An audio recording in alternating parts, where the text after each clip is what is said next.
নারীর মন বুঝতে পারলে নেয়ামত, বুঝতে না পারলে কিয়ামত। আপনি তাকে একটা মুচকি হাসি দিয়ে দেন, সে তার কলিজা দিয়ে দেয়। কিন্তু যদি আপনি তার মনে কষ্ট দেন, সে আপনার জীবনকে জাহান্নাম বানায়া দেয়।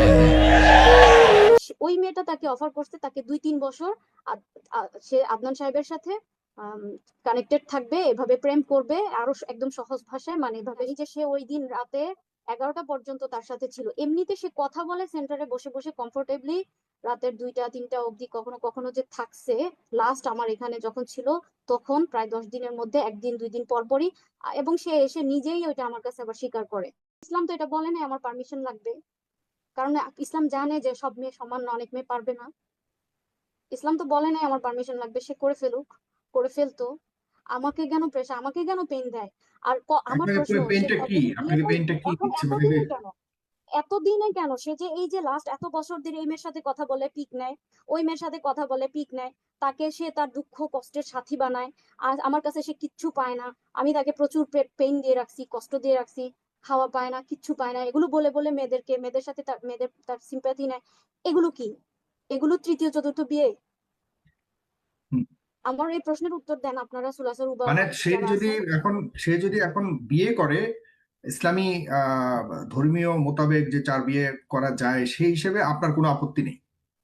না, আমাকে আমাকে যেভাবে সে আমার কোনো আপত্তি নাই তো, এখানে তো আর আপত্তির প্রশ্নই আসে না, আমি তো এখন আর তার কেউ না। আমি না, হয়তো এখন তার, আমি আমি তখন হ্যাঁ, কেন, আমি তো তখন এখন কি আপত্তি ছিল কিনা, তখন কেন আপত্তি ছিল সেটাই বলছি, যে একজন একজন পুরুষ আপত্তি তো আমার 4টা তখনও বিয়ে ছিল না, করতে। আমি বলছি আমাকে বইলো না। আমি শুধু এতটুকু বলতাম, আমাকে বলো না, আমি শুনতে পারি না, আমি নিতে পারি না। কিন্তু সে আমাকে বসে বসে বলে এই মেয়ের সাথে এই কেন হয়েছে, নিতে সেই পারেন না মেয়ের কেন? সাথে এই আপনি তো হয়েছে। ধর্মীয় লাইনে পড়াশোনা করেছেন, এই না সম্প্রদায়, না আপনি না, নিতে পারেন না এটা, কেন? আচ্ছা এটার উত্তর বলি। কারণ আপনার এটা আপনি এমন যা কোনো আপনি বিধান তো না। দ্বিতীয় বিয়ে হয়েছেন, আরেকজন তো নিয়েছে আপনার আগের যে আপনার যে আমি আশা করার আগের বউ তো আমাকে নিয়েছে বলতে দেন, আপনাকে। হুম। বলতে দেন। এটা এটা এমন কোনো বিধান না যে বিধান আমার মানতেই হবে, না মানলে আমি জাহান্নামে চলে যাব, এটা ফরজ কোনো বিধান না। আমি নিতে হুম। পারি না। যেমন ধরেন, আমি আপনাদের একটা উদাহরণ দেই।